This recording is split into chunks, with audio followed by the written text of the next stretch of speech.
Chapter 161 to 164, skipping 162. Hancock was sleeping in a room inside the ship when a sudden knock came from the door. Knock, knock. "Hancock?" It was Amon's voice. Hancock, who had taken several sleeping pills, opened her eyes immediately upon hearing that. After the fight a few days ago, her guard was up, and also the voice outside the door sounded heavy to her. She looked at the door, rubbing her eyes. Who was that voice just now?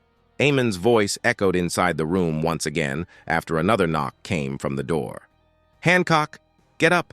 We are at our destination," Amon said in a neutral tone. Hancock remained silent for a few seconds because she was still feeling sleepy because of the medicine. Amon's confused voice echoed inside the room. "Is she still asleep? Should I teleport inside?" Hancock flinched instantly. She felt very hot, so her clothes were messed up and the marks on her back were unveiled. "No way. If he comes in now, he will see my slave mark." Quickly, Hancock adjusted her clothes, though she soon recalled his words from the first day. "Wait. He already knows I was a slave." In a few seconds, her days with him flashed before her eyes. She recalled how nicely he treated her, even though he knew she was a filthy slave. "He is really a good man." Hancock's sleepy mind cleared as she released a sigh. "There is no need, Sky Emperor," she said, and tidied her clothes. "I am already awake." "Oh, okay then. I can see the Kujas from here. You should come out now." Amon sounded out. "Anyway, I'll be waiting for you on the deck. Come quickly." Amon's footsteps sounded out before gradually vanishing, leaving a perplexed Hancock behind. "I am starting to heat up again." Breathing in and out a few times, Hancock then stood up. "A little more my body," Hancock held on. She was the pirate empress. Something so small won't be a hurdle on her path. At the seashore, Amazon Lily. "Everyone! The pirate empress is here!" While the continuous voice was flowing through the whole island, a crowd was gathered at the seashore. Rocky was among the crowd, wearing a white t-shirt and holding her hands behind her head. "So boring." Rocky yawned. She has been waiting for Hancock to arrive, but this was too boring. She was also annoyed by being cock-blocked by Amon yet again. "He always ruins the fun when it's about to begin." Sigh, whatever. Reiki shook her head and looked through the crowd for a new chick. She was practically the hero of Amazon Lily. The fact of being a female only added to that part, as nobody doubted her. People did pretty much anything she asked at this point. After all, she was a hero who would never do anything that would harm them. As everyone waited, the ships finally came closer to the shore, with Boa Hancock on the edge of the deck on the ship in the middle. As everyone saw her face and fine state, they cheered as if their lives had been spared. "Snake Empress! Snake Empress! Snake Empress! Snake Empress! Snake Empress! Snake Empress!" Everyone cheered as Hancock looked down at them from above. She took a deep breath in and loudly said, "Everyone, I, the Snake Empress, have returned completely fine. I am sincerely sorry that I lost and endangered your lives, yet I am happy you are fine too." The wind blew Hancock's hair on the other side as she beamed with a flashy smile. "I failed you. I failed the whole Kuja. Still, all of you will forgive me, won't you?" Seeing the shining eyes of the crowd, Hancock's voice grew more confident. "Why? Because I am beautiful." A short silence fell upon the crowd, but it didn't last long. "Kaya! Snake Empress!" The next instant, the crowd cheered together. This was the power of beauty. They were about to be captured, to rot in that hell named Impel Down, yet they forgave their actual ruler after a single line from her. "I am impressed."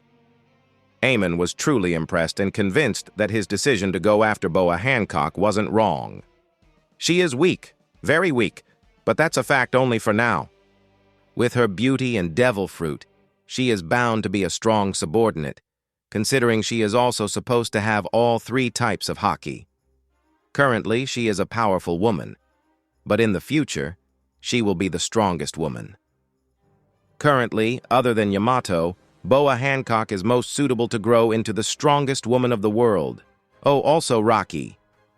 Amon stared at Hancock with an arrogant smile, but soon a frown appeared on his face as he noticed something. Rocky was down there staring at Hancock's with shining golden eyes while her nose was bleeding. Wait, she can see her naked, can't she? Amon sighed and rubbed his nose. Soon, Boa Hancock jumped down from the ship as everyone surrounded her. It's been around half an hour since Boa Hancock came down. There was a large crowd surrounding her, examining her body for any injury. Rocky tried to use this chance to feast her hands, but she couldn't get an entry to the crowd. Meanwhile, Amon stood far from the crowd near a coconut tree while eating snacks. He was enjoying the sunlight as the evening was setting.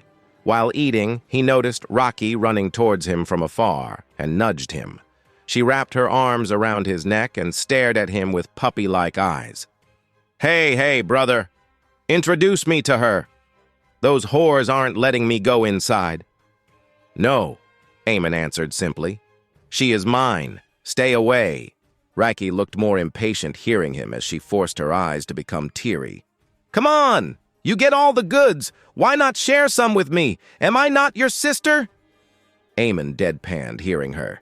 That's the point, my sis.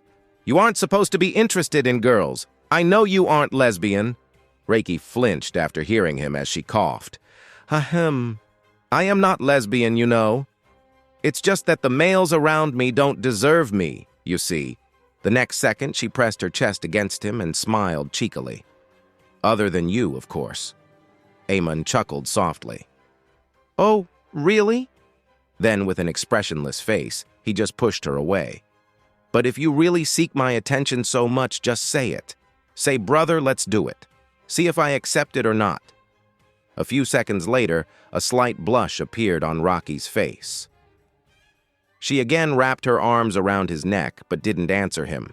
In reality, Amon knew why she never said it herself. The reason made him chuckle. It's pretty ironic how such a bold girl like her is so shy, though it only makes sense if I think about it. I am, after all, her symbol of hope, respect, love, and even fear. Reiki silently hugged Amon. He hugged her back while continuing to think. With so many symbols clashing, she is against taking the initiative. I, for myself, don't care much. I am not desperate enough to take the initiative with this little girl. While Amon patted her head, Rocky raised her head and looked at his eyes with wet eyes. You know what? Fuck you. Before she could finish her words, though, an arrogant yet feminine voice entered both of their ears. You low-life, get away from him. Low-life? Which bitch dares? Reiki frowned as she turned her head to look at the source of the voice. A tall female in a red kimono was walking towards the two siblings while raising her head upward, looking down at Rocky. The moment Rocky shot the woman, Hancock a glance. Blood flowed from her nostrils. She was seeing something heavenly with, "Ah, such a nice body she has." Reiki staggered upon her feet, but Amon helped her stand in her spot by grabbing her by her shoulders. Hancock frowned upon seeing this. Amon then said, looking at Hancock, Yo, this is Reiki, the girl I was talking about. I'm sure your people told you about her already. Hancock observed Rocky's body from head to toe. I see. She's not bad. Ahem, yes. My people told me how heroically she protected Amazon Lily from destruction, but... Hancock wanted to scream, That doesn't permit her to touch you so daringly. But she managed to control herself, for Amon's sake. Hancock stared at Reiki, especially how she had her arms wrapped around Amon's neck. Hancock took a deep breath as she looked at Amon and asked humbly, If I may ask, who is this girl to you? She is my sister. She got an instant answer. Instantly, a tremendous weight was lifted off Hancock's heart. Ah, that's better. She instantly looked at Rocky again, who was covering her nose. This time, as Hancock looked at Rocky, a strange smile was on her face. She bowed lightly. "I thank you for protecting the Amazon lily in my absence." Rocky's eyelids twitched. What was this sudden change? Still, she didn't mind. This only meant she might get to have a better relationship with her. Hancock then cleared her throat. "Anyway, we can get acquainted later, but there is something important today." Hancock couldn't finish her words as the old lady Gloriosa walked there too. Her old voice continued from where Hancock stopped. "Since we just defended against a big hurdle not so long ago, more so with 0 casualties, we have decided to hold a large banquet throughout the island. What do you think, young man?" Amon nodded. "Certainly. I will participate." I still haven't finished my talk with Hancock about the merging after all. Gloriosa nodded. She also wanted Hancock to accept the offer. "He is an emperor, the only emperor we have a good relationship with. It's better to join him than the other ones." Gloriosa decided to somehow convince Hancock with a sigh. If only he didn't have a wife, things would have been much better. While Gloriosa regretted Hancock simped and Rocky pursued other girls, the banquet finally began. Amon paused. It's midnight. The banquet has been going on for hours now. I have stopped eating for a while and am currently enjoying the belly dance performed by the Kujas. Rocky became drunk, so she is also dancing, though her rhythm is bad. I was sipping coffee and waiting for my call. The call that will change the history of this island. Boa Hancock is going through that phase. It's been a few hours since Hancock stomped back to her room after I deliberately flirted with a female Kuja. Marguerite, her name was. Anyway, it had the effect I wanted it to have. She was feeling jealous, which caused her to break down pretty fast. With my observation hockey, I can see inside her room. Currently, she is sweating heavily in her bed, barely breathing. If this keeps going like this, it won't be a stretch to say that she would die in less than 2 days. It's shocking how something as silly and ridiculous as love sickness is real. I chuckled, which caused my coffee to almost choke me. Soon, as I was waiting, I heard the footsteps of a tiny figure. "Young man?" It was the old lady, Gloriosa. While sipping coffee, I looked at her wrinkled face, confused. "Yes?" She opened her mouth to say something, but sighed in the end. I said, "It's fine. Ask anything. It's better than regretting later." The old lady looked at me gratefully. "Thank you, but it might be too much of me to ask this, but can you please come with me? This is a matter of life and death for Hancock," she said with a worried voice. While grinning internally, I instantly stood up with a pretentious, shocked face. "What happened?" I deliberately closed her eyes to make it seem like I am using observation hockey and said, "No need to explain anymore. Please lead me to her. I think I have a way around this." The old lady kept staring at me gratefully. The lady then led me to Hancock's room. I had only one thing to say as I stepped inside the room where moaning sounds were coming from. Ah, how easy this is. Hancock opened her eyes under the radiant sunlight. The first thing she saw was Amon's face in front of her. A red hue appeared on her face as she smiled, recalling the last night.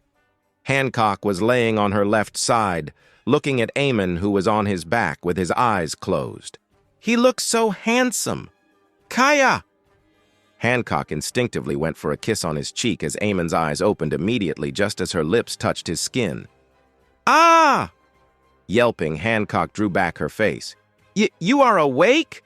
Hancock asked as she avoided eye contact, acting as if she was never trying to kiss him just now. Amon stayed silent for a while before saying, "Hug me tight." Immediately, Hancock's body moved on her own as she hugged him tightly, her face resting on his chest. Though she still asked, "Why all of a sudden?" Amon chuckled softly as he hugged her back. Just testing if last night was a dream or not. Or maybe you were just drunk. It's good to be clear of these things. Hancock hugged him tighter. I was not drunk. I was sane the whole time. I enjoyed every bit of my time with you. Amon patted Hancock's naked back. That's good. Anyway, I prepared a gift for you while you were asleep. Hancock raised her head and looked at Amon with curiosity. A gift? Wasn't last night enough of a gift? Amon didn't answer and got up from his bed. Zzz. He entered lightning speed and wore his black pants. Returning back to normal, he then searched through his belt and took out a camera. Turn around, let me take a picture of your back, Amon ordered. Hancock did what he asked obediently. Like this? Hancock asked while facing the other side, bringing her hair on the front, thus revealing her back, her shame. Yet currently, she didn't feel any shame. She recalled his words from last night. Don't feel ashamed. You are beautiful. Yes, like that. Amon raised his camera in the air and clicked the button, capturing the picture of Hancock's back. Something was different about it. Click! Hancock flinched slightly, hearing the unexpected sound as she turned around. You took a picture of my back? Amon didn't answer as the camera printed out a photo. A normal human eye is 576 megapixels, and the camera in Amon's hand was 1400 megapixels, so the photo it caught was clear like water. Amon handed the photo to Hancock. What do you think of this as my gift for your outstanding performance last night? Hancock accepted the picture with a little nervousness in her eyes. She was thinking, did he somehow remove the mark in my back? With hope filled in her eyes, she slowly looked at the picture, instantly becoming shocked. What? Hancock's eyes slowly grew. It was better than she expected. She looked at Amon with wide, wet eyes. You tattooed my back? The whole night, Amon's wings were merged with his body. He used his Logia body to mix his wings with his back. But in response, it left a mark on his back, the tattoos of a pair of wings. And in the picture, Amon handed to Hancock. She also had a tattoo on her back. It was also the tattoo of a pair of wings, exactly the same as Amon's. As for how this happened, this was possible because of extreme control over electricity. For years, Amon has been learning art and sculpting techniques taught by Robin. Using lightning as a brush, Amon burned Hancock's skin skillfully, thus drawing a permanent tattoo. As for why she didn't wake up while the procedure was happening, only Amon knew. How do you like it? Although it was possible to remove that slave mark and clean your back, I thought this looked cooler. It even matches mine, as if we are some sort of couple, Amon said, but Hancock stayed silent, only tears dripping down her cheeks. Do you not like it? I can remove it if you want. Interrupting Amon, Hancock immediately shot up from the bed and hugged him tightly. Never, never remove it. It's the symbol of our love, she said with each line ending with the hug tightening. I am so happy the slave mark is gone. But I am happier I have your wings on my back now. I love you. Amon patted her back and chuckled softly. Careful. Don't love a person you just met 4 days ago. Hancock raised her head and looked at his eyes with determination. I choose to love you. I will never in my life regret loving you. Amon smiled and pushed her head back to his chest. He was hardly surprising himself from laughing like a maniac. She is the easiest woman I've ever met in my life. I guess anything can happen in an anime world. Amon stroked her head like a puppy while saying, So, what do you think about joining me with all your people? Don't be silly, I will obviously join you. I will do anything you say. Hancock replied immediately. Amon patted her head. Think about it a little more.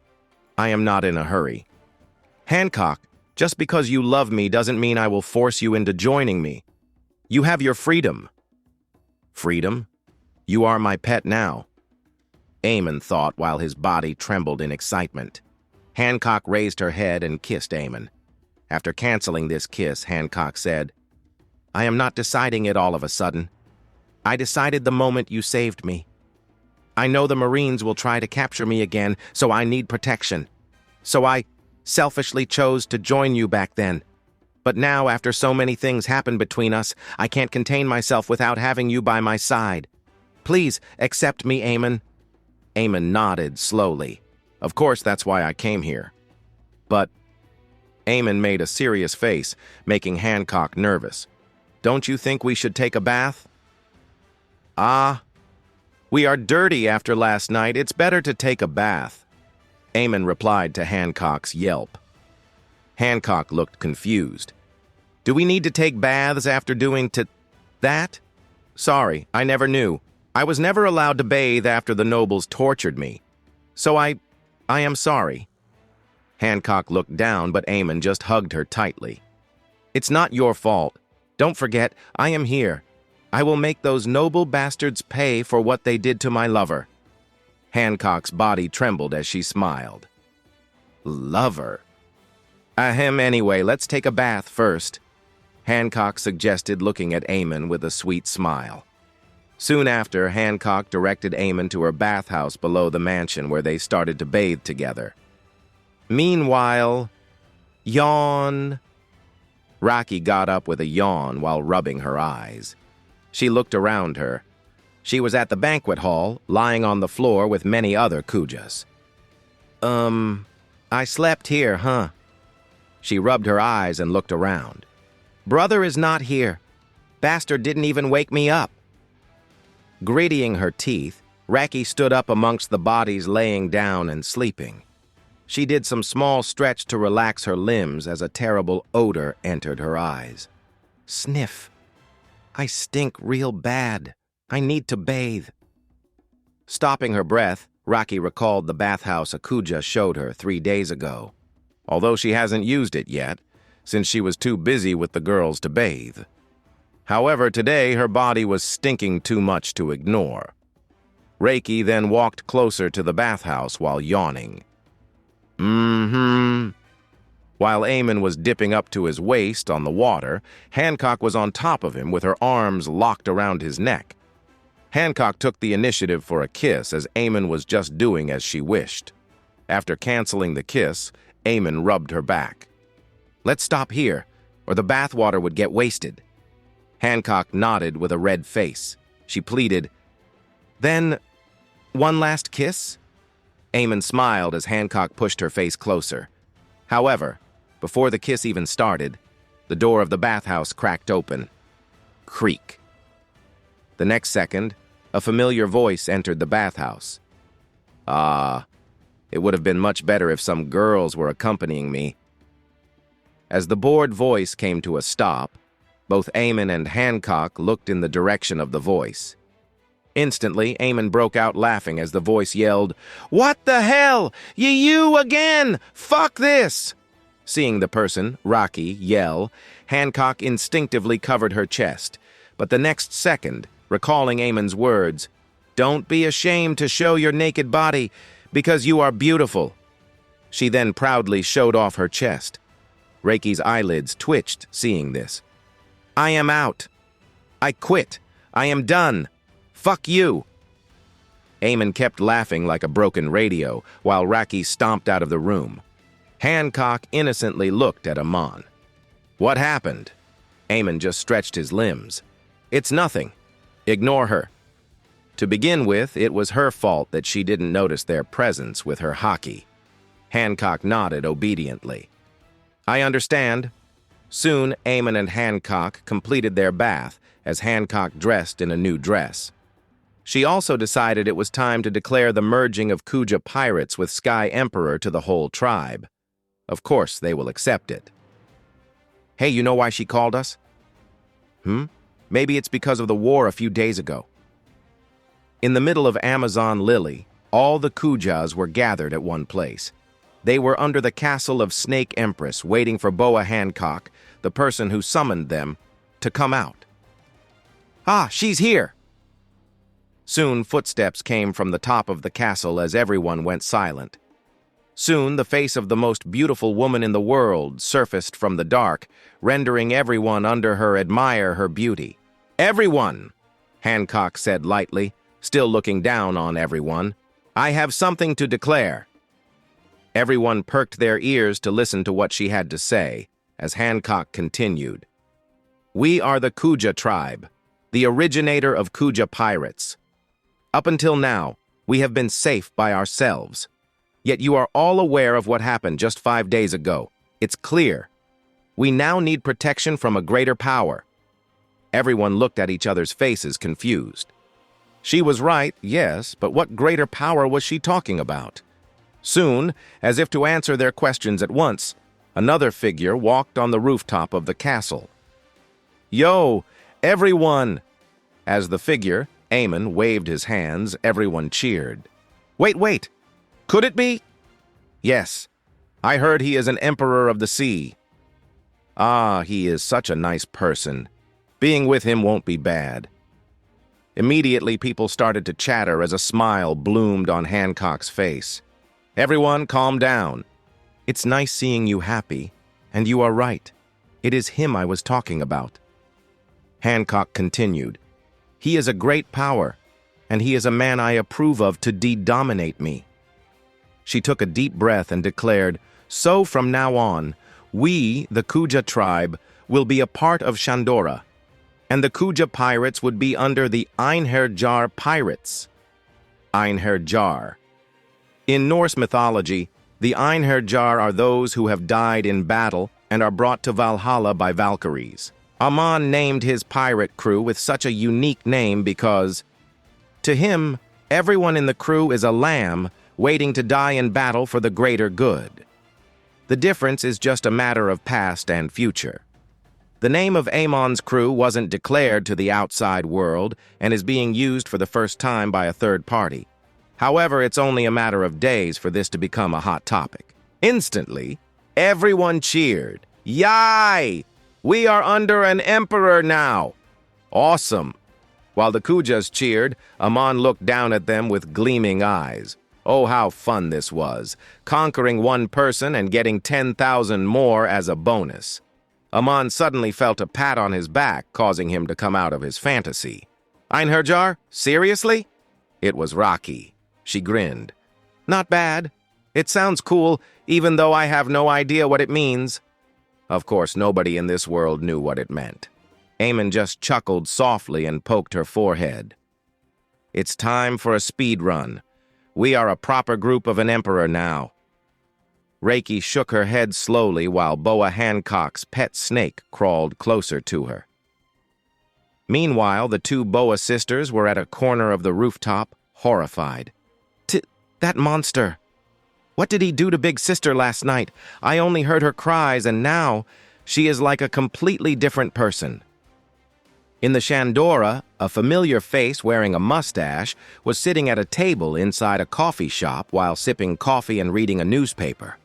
Meanwhile, the shop's sliding door opened as a long-haired man wearing a white shirt and black pants walked inside. It was Wiper, who had to stop wearing his tribe attire to keep up with the passing time. After stepping inside the coffee shop, he then walked to this table after his eye fell on the coffee-sipping man's figure. Walking closer, he sat down on an empty chair and said, "It's rare seeing you here, Dewey." The man with a mustache on Kilometer, Dewey, shifted his gaze on him. "Oh, it's you, Wiper. What a surprise." "Oh, shut up. Don't act like you didn't sense me," Wiper replied, causing Dewey to chuckle. "Oh, youth, you are as grumpy as ever." Dewey slowly put down his newspaper on the table and looked at Wiper. Ignoring him, Wiper called a waiter to order a cup of coffee. He opened his mouth. "1 cafe latte," but he stopped midway as he looked at the face of the waiter. "Anything wrong, sir?" The blonde waiter just smiled amicably, making Wiper shook his head. "It's nothing. 1 cafe latte for me." The waiter nodded with the same smile. "Coming, sir." As the waiter walked away, Dewey asked Wiper, "Anything wrong with her?" Wiper shook his head. "No, I mixed her with someone." Dewey nodded. "Guess that happens. Anyway, tell me about you. How are your days going?" Wiper continued, his face still a little suspicious. My days are boring and monotonous. Nothing special. Same for me. It's too peaceful for a warrior like me, though that doesn't mean I will take the initiative to start a fight, Keck. Dewey laughed like an old man. Wiper agreed to what he said. Yes, but I'm sure things would change one day, perhaps soon. Amon has some pretty big plans. I can feel it. He continued. Speaking of plans, I heard something interesting is going to happen soon. Immediately, Dewey looked at Wiper with curiosity as he rested his hands on the table. Ah, you mean that Germa 66. Wiper didn't answer and just chuckled softly. Of course, you know it too. It's no secret among the higher-ups. He soon shook his head slowly. Anyway, it's better to not talk about this in the public. As Wiper finished talking, the blonde-haired waiter in her mid-teens walked back to the table with a cup of coffee in her hand. She put the coffee down in front of Wiper and said, I like how you have the sense to not spill important information in public. But don't you think it's too late already? He already said the name, Germa 66. Do you think our enemies won't get the hint? That's disappointing of you, Commander. She shook her head and walked away. Next time, be careful. Don't even spell the letter of confidential info. Dewey stared at the woman's back with a slightly wide mouth. He looked at Wiper with a confused look. Hey, you are not surprised? Wasn't she supposed to be a random girl? Wiper sighed after glaring at the back of the woman. I first thought I mixed her with someone, but it seems I was wrong. It's her attire that fooled me. Wiper continued in a serious voice. She is Conus, code name. Million Ears. She accidentally ate a devil fruit that lets her pop up invisible orbs anywhere in a 1-kilometer radius. Those orbs act like both her ears and eyes. She is one of our main information sources. She is quite new, so it's not a surprise you don't know her. I see. It's natural for an informant to stay hidden in a place like this. Makes sense, but... Seeing the glare in Wiper's eyes, Dewey questioned. Did something happen between the two of you? Wiper frowned. It's none of your business, so shut up. Wiper picked up his coffee and drank it in less than a second. It's not like the heat hurt him, so it didn't matter. He wiped his lips. I am going now. Time to train. Slamming the table, Wiper stood up from the chair, walking away through the door. As even his silhouette vanished, Dewey shook his head with a smile. While his cousin sleeps with a new woman every day, he is still aloof about love life. Such a youthful spirit! Suddenly, speaking of Amon, isn't today the day he is supposed to return? I recall he is bringing the pirate empress, too. He laughed to himself and picked up the newspaper again. It bothered him a little that the blonde waiter was watching his every movement, but he was used to it because of Amon's pseudo-omniscience. It's been 2 days since Amon conquered Amazon Lily. Currently, the main ship of Kuja pirates was heading towards the West Blue, towards the summit of the West. The summit of the West is a mountain similar to the Reverse Mountain. It has a reverse fountain going to the top where a milky road is connected to the Skypiean. The way to the West Blue was a fast route since the Kujas can travel by the calm belt. Inside the Kuja's ship, Amon was in his room with Hancock beside him in the bed. Hancock was hugging Amon while resting her head in his chest. The atmosphere in the room was warm, making Hancock feel sleepy. Without a care of the person on his chest, Amon was reading a diary. With a serious look on his face, Amon changed the page of the book. While Amon was doing so, Hancock's tired voice flowed in his ears. Hey, what are you reading with that scary look on your face? Hancock asked with her head raised. It's the diary of a dead man, Amon said as he closed the diary with a sigh. It's nothing interesting, though. The guy's just bragging about his son. Amon rubbed his temple with a frown. I am getting a headache reading the shits written on it. Hancock shot up. Headache? Here, I will bring ice. Amon shook his head and laid down on the bed properly. Your kiss is enough to heal me, my love. Love? Kaya. As Amon said this with a cheeky smile, Hancock gained a blush but still leaned down and kissed him. Amon contemplated while kissing. I am more than half the pages done, but it's still just about his son, wife, and the Whitebeard pirates. He hasn't even joined Roger on the part I am in. Still, it was better than nothing. Luckily, I am getting pretty good knowledge on Whitebeard's crew. Amon was sure the main revelation would start after Odin reaches Laugh-Tale, but he didn't want to skip to that page suddenly. It's better to enjoy something, at least when one is getting benefits from that too. Soon, a knock fell on the door. Bro, we are at the entrance of the summit of the West. It was Rocky's voice that caused Amon to frown as he yelled, Did I want to know? And stop eavesdropping! I can sense your presence! There was no reply from the other side, only the fast footsteps of a person running. Hancock looked at Amon with a weird look. Your sister is weird. Though she didn't give it much thought and hugged him to sleep.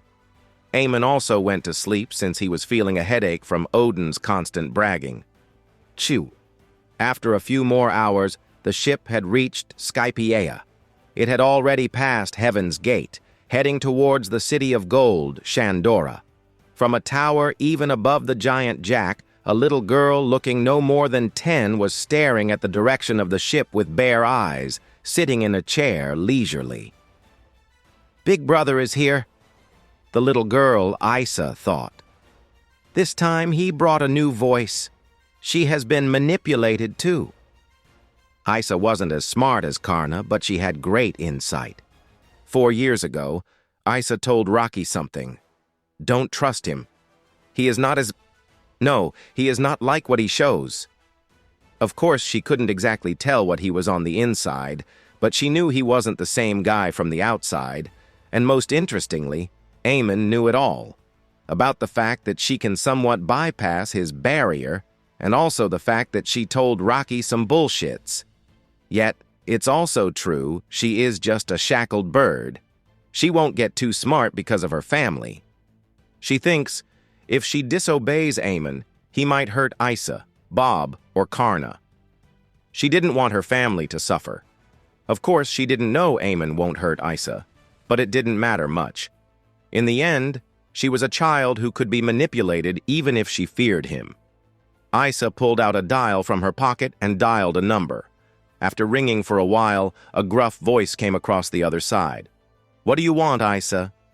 Big brother Amon is here, Wiper, Isa replied in a calm tone.